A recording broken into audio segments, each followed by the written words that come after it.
In this video, I am going to show you how to easily set up Nova TV on your Firestick.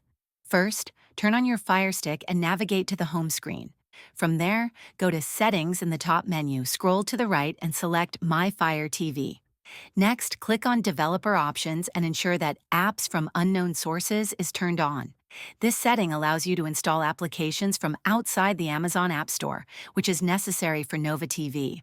Now, return to the home screen and use the search function to find the Downloader app.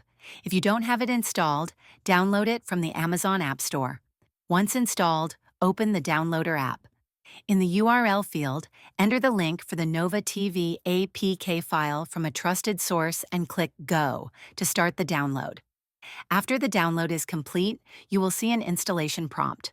Click Install to install Nova TV on your Firestick.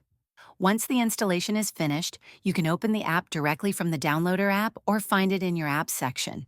When you first open Nova TV, you may be prompted to allow certain permissions. Grant the necessary permissions, and you'll be ready to explore a vast library of movies and TV shows. Enjoy streaming with Nova TV on your Firestick. If this video helped you, please like and subscribe to the channel.